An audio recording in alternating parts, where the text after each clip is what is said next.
ngathi ngiyangabaza nje ukusele ngiyangabaza yini? Nifuna kube namasomali? Hayi bokulana ngathi serious ngaphela. Serious. Elizwe.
Niyakhala la nikhala ngey'nduna. Yebo! Isabe saboksa. Ngathi singayenzi into siqala. Yase 111. Hayi akunizwa kahle ngathi ni right. Cha! Ngidile ngamashisa sihambe. Ngikulisekile ngaphansi. Lutho! Nikhala ngani nizwe nikhala ngani? Ngama korekwere! Nikhala ngokufika. Yebo! Nina bala thoba. Ndabezitha. Khona Ndabezitha, Ndabezitha. Ayizwa kahle mina.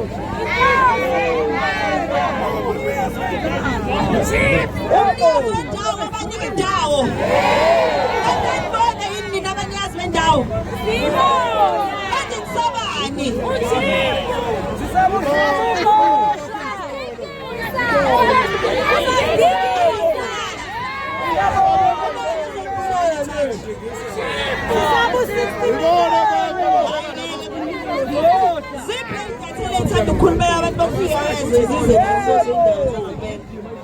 Ziphi ngathi azikho ngiyiboni ngifuna bezobhala iy'tori zangempela ayihlezi bekhulumela abantu bokufika la hlezi kuthiwa abantu bokufika nina niyabahlupha nezenophobia nina nibahle kanjani nezenophobia how is xenophobia yonke la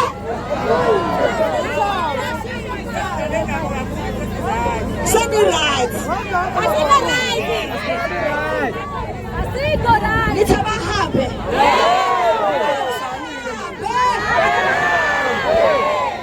sibanike noma 5 years ngoba bahambe manje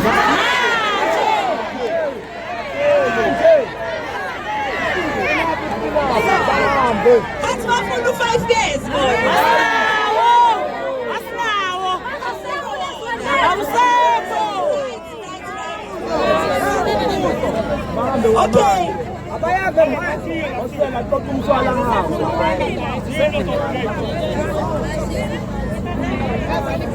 right bengisafuna ukucheck enye into la angifuni ukuqala ngikhulume kakhulu ngifuna ukunenzela into elula right ngoba ngifuna ukuthi ngoba sesihambile kodwa njengoba niwumphakathi nihlangene kanje ningabe nisahlukani yes angidingi thina ukuthi sibe khona ukuthi niyenze lento ngizoyenza into ey'mbili khona abaqoqi Akhona! Manje bathuliwe! Yala nje kunywa yomqondo man. uma norekhodayo la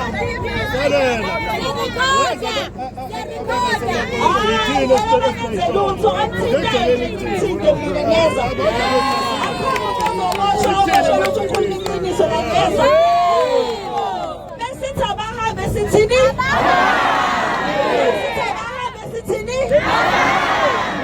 angabe khona obuzayo ukuthi kusho bani sithi kusho mina niyeza akakho umuntu ozoboshela ukuthi uthi abahambe la khona yedwa ngoba kukhona iy'ngane eyishonayo nayo ibulawa ukudla umasipala shophoyisa lalalele amaphoyisa lalele ngiyeza lapho ngifuna ukuqala ngi-introduce obhuti bami laba khona la ngimbonile ubhuti ufele emntwini angithi sithi shine ubhuti ufele emntwini shine uyiphathe izinto ey'khala kahle lapho amakhathakhathi uthi uhamba ney'nto zakhe ey'khala kahle kasengamthinta eceleni kodwa khona abanye obhuti wami abakhona la khona ubhuti usiya laphayani woza usiya mina nimazi ngo-DJ Chinaman niyawazi uChinaman wazi uChinaman kani mshayela izandla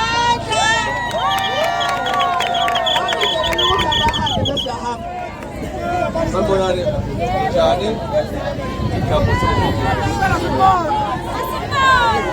Asimboni. AwuChinaman. Njani? Ngoba nonke nila anizile ngoba nithanda. Yebo. Ilento eseyitolo efida ingane encane esikoleni ama-chips abhida. Yebo, sasifile. Iphinde futhi udliso iy'ngane ey'funda iy'kole ney'dakamizwa. Kahle kahle into abayifunayo ukuqeda ngentsha ukuze bethathe over izwe lethu. So ngoba nila nenza into enhle qhubekani namhlanje sizomuva sekwenye indawo but akumele bevule nikhona nomphakathi amanda Awethu. Amaphoyisa Avula siyathatha.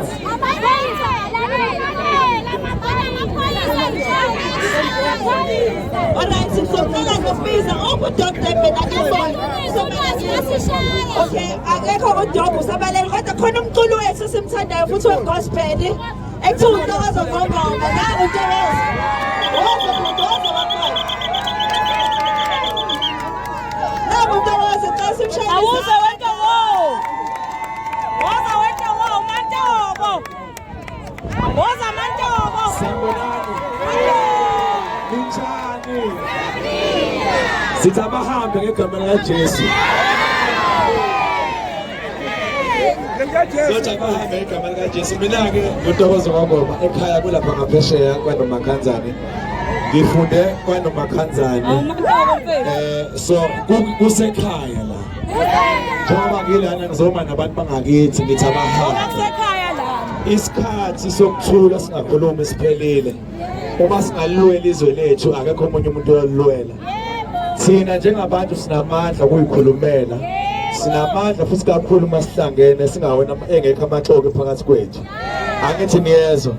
Sime kanjalo njengoba besho iJesinta ukuthi noma bengekho ukuthi asiqhubeke simashe siqhubeke naye lo mbhidango singawuyeki. Amandla! asoshayela izandla alright sengizoyivala ngekukhuluma kakhulu ngifuna ukuqala ngalaba abaqashisa abantu bokufika abanganamaphepha niyazi ngithi ukuthi usuzokhokhisa u10,000 18,000 angisho kanjalo ngithi mina amaphoyisa uma uqashisa umuntu okufika amaphoyisa kufanele aqophe akhokhise u10,000 yangizwa bakhona enibaziyo oqashisa abantu bokufika endaweni yakhe nihambe nomqaba amaphoyiseni nezwa amaphoyisa futhi mayengenzi lutho niwarekhoda amaphoyisa ninikwa yimini imvume nezwa iphoyisa alinayo imvume yokunqabela ukuthi ulirekhode kukhona umthetho osenkantolo othi amaphoyisa mayisemsebenzini uyalirekhoda nezwa mayenze into ongayiboni kahle rekhoda usende kuthina yezwa sizolifaka lapha ku-Facebook bese liyatrend yakizwa aniko ithakhuluma kakhulu thatha ifoni urekhode yezwa bengithatha intshontsho iphoyisa thatha ifoni uthatha ifoni wenzeni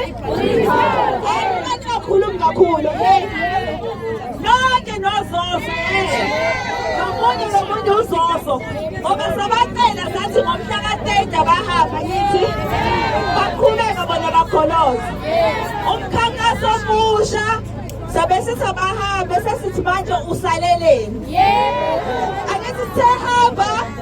wasala usalele nezweni sesishilo sihamba ngisona amaphepha sithi thina usaleleni umsebenzi wenu ke njengomphakathi lo uthi nihambe nibabize nithi hey mjida bebeniza kunobazo bayanizwa yini manikhuluma isiZulu usaleleni right nayo into engizoyisho manje sengizoqeda sinenkinga enkulu la esiyakhona khona abantu abadlala ngomthetho wasezweni one ngabe ngishabe kuthiwa ikhansela lendawo ngishabe kuthiwa induna yendawo ngishabe kuthiwa amaphoyisa endawo so ngifuna ukutshela ukuthi ngizocela ubaba Zuma la ubaba Zuma uzongitshela izinto ezimbalwa ngomthetho wase-South Africa ekufanele lwenze okokuqala nje ngibonile ukuthi kunenkolelo yokuthi mawumasha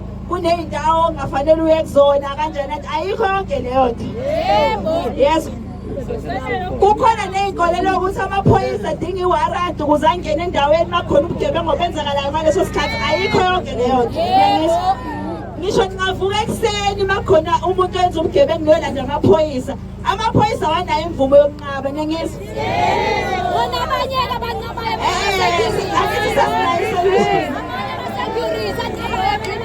ama-security ama-security awona ngisho amaphoyisa nje okay athi waqaqancane ukuthi umthetho uthini ibani ngifuna anichazele ngomthetho ukuthi uthini ngamaphoyisa ukubopha nokumasha okay bese siyayivala ngoba ngiyenzela ukuthi ninenkinga yodwa ibhadini evene yodwa bathi banevene yodwa ibhadini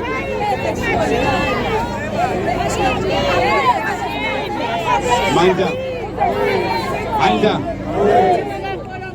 sanibonani bayakhokhelwa bafike ngesikhathi indaba yevene yodwa ngicabanga ukuthi izolunga because umphathi wesiteshi ukhona la ubaba uQwebana I believe ukhona sesikhulumile naye so in fact singakuqinisekisa ukuthi sizoba nomhlangano naye ngakapheli insuku eziwu-14 possible ukuze sizokwazi ukukhuluma ngazo zonke iy'nkinga ey'khona la mhlambe before ngimchazele nje within 2 minutes ngale nto efanele nikwazi ukuyi-understanda niyiqonde ngomthetho i-march and march mhlawumbe abanitshelanga akuyona i-organization yokuhlala emgwaqeni akuyona i-organization yokumasha every day kuze kuphele kubuye uJesu ingenawo ama-solutions sizolontsha-ke impimpa hotline la nizosicebela khona wonke umuntu orentisa i-foreigner la kule ndawo uma simthola sizobiza amaphoyisa bese senza sure ukuthi uyaboshwa siyakulandela uphelele ejele ngoba sinesikhathi sokudlala njengamanje nakuney'gabane ezimbalwa zemthetho one usection 42 we-Criminal Procedure Act yanitshela ukuthi uma ubona umuntu ephula umthetho unelungelo lokubiza amaphoyisa uhambe yombopha ahamba ejele abheke bathakathi abantu sekuphela ngisho ukuphefumula so awukwazi ukulinda azayifikele wona amaphoyisa ukuqeda udlame nobugebengu ngoba nina nifani nabantu enibalwela ukuthi bahamba abayigebengu sizonicela ukuthi yonke into eniyenzayo akukhona oyedwa umuntu enizomshaya akukhona oyedwa umuntu enizombulala kwathi uba nilibona i-foreigner nisuspect ukuthi alikho emthethweni la nisitshele bese nitshela amaphoyisa nathi siwatshela siwagade ukuthi awenze umsebenzi ey'nsukwini ezimbalwa sizocela umhlangano nenkosi nabo bonke abantu abaniphethe so yonke into engicabanga ukuthi induna iyayenza nisihlebele kuleyo WhatsApp sizofika esidile nayo bese uyabuya umyalezo ozobonakala emphakathini ukuthi kwenzakalani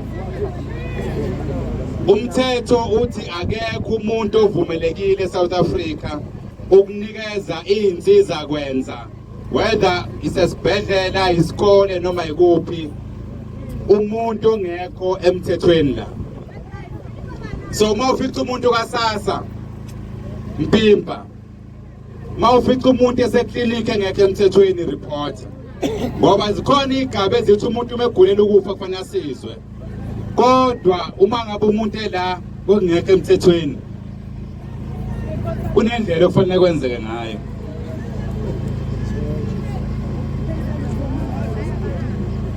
So wonke umuntu la ngokwesigaba section 32 uma engekho emthethweni kumele deport. So iphoyisa mangabe enizoninikeza umuntu kumele ayakhokhelwa kumele ulandele umthetho iphoyisa aboshwe lo muntu. Futhi bathakatha kodwa ke vele kuyona into yami ukukhuluma. Mina ngibhilivela ukuthi siyokwenza masisuka la. So sizolokhu sinisiza nje sifike emphakathini sizokhuluma nani. Sisebenze nomasipala nezinduna ukunifundisa zonke igaba zemthetho. Ngoba la eSouth Africa inkinga yenu nizosathi sopolitiki. Banitshela ukuthi ningazenzi izinto ngoba nidlala abantu abaphehla udlame kulona udlame lolo. Sizonivula amehlo ukuthi kade kudlalwa ngani. Thathani umthetho nosebenzise ngendlela le ezovuna nini.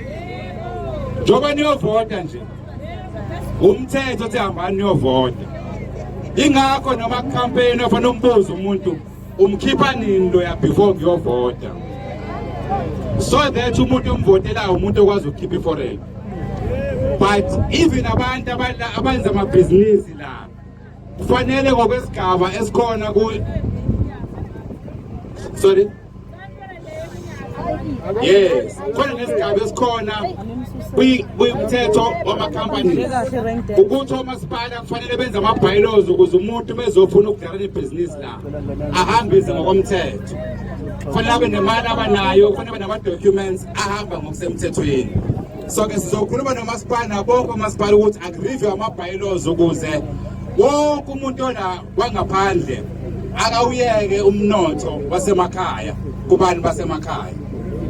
Konke lokho kuzonza ngokusemthethweni, ningalwenzi udlame, but sizonifundisa ngomthetho ukuze sifike ekugcineni. Siyabonga. Siyabonga kakhulu. yebo siyabonga Cela nishayele nani izandla ngobala namhlanje. Abanye balele bazothi babengephi umzabalazi ukhona. Nani shuthani nisho ukuthi sasikhona. Ngoba ngiyanitshela ukuthi lento ezoyenzeka la umlando. Sizoyiklina izwe lethu. Abantu bafa la befela izwe lethu ukuthi kuze kube khona ukukhululeka sibanjwa abelungu. Sebehambile kabelungu kuqhamukiyane okongo lapha eNigeria. Laba no-Omar lapha eSomalia. Angibazi ke lapha seZimbabwe ukuthi babizwa ngoba kodwa nabo bakhona. AbaseMalawi bakhona. AbaseMozambique bakhona. Wonke umuntu onenkinga ezweni lakhe uzoba nenkinga la. Asisho ukuthi sinenkinga nabo njengabantu. Kodwa sinenkinga nokuba khona kwabo la ngokungemthetho nokuyiphatha kwabo. Nizobakhipha la emthwalumeni yangezwe. Nizobakhipha emthwaluma ngithi. Njengoba kumhla namhlanje mhla 9 July namhlanje. Ninika isikhathi esingakanani ukuthi nibakhiphe? Manje. Okay. Ngifuna ukuthi ngoba ngifuna lento baniyenze ngokuqoqeka. Yabo? Angithi sifuna khona lokho njengoba manje abekho vele bazobaleka. Ngoba yazi ukuthi ngiyamasha ngithi. Ngisho khona. Uthi mase niphuma la imani no WhatsApp wenu nonke njengomphakathi nihlangane khona, right? Mebeka baqhamuka nababona nilanda amaphoyisa. Nezwe. Ababantabo.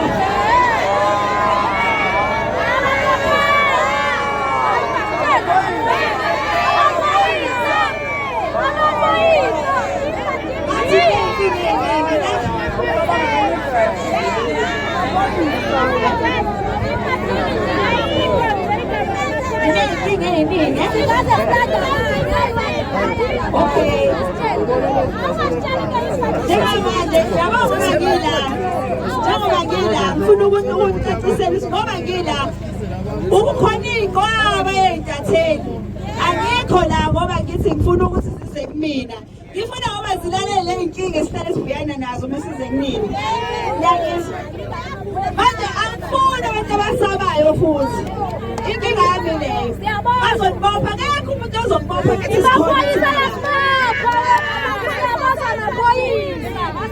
okay uphi Nozi? Okay, into engizoyenza iyodwa-ke ukuze khona ngizonitshengisa ukuthi ngeke banibophe niyezwa. Uzocela usisi wethu uNozi la uNozi uzofonela umkhwanazi manje.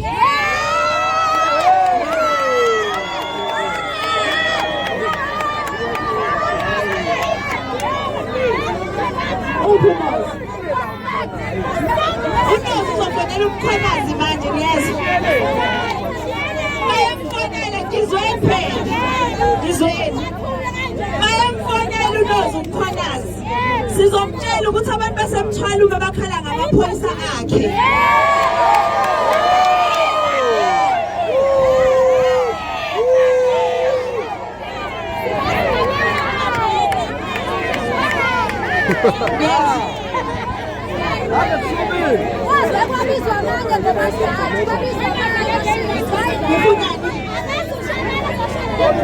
Okay.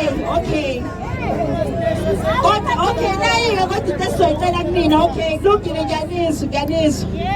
Ngoba angifuni uqamba amanga. Yonke indawo hayi la kuphela. Yonke indawo la esiyakhona abantu bakhala ngamaphoyisa. Imani phela. Kodwa inkinga esiba nayo ngifuna unichazele. Masikhuluma thina sifika emeetingini sithi inkinga amaphoyisa. Bangothi hayi wonke. Angithi. Ngoba phela hayi wonke. So sithi kanina imani phela.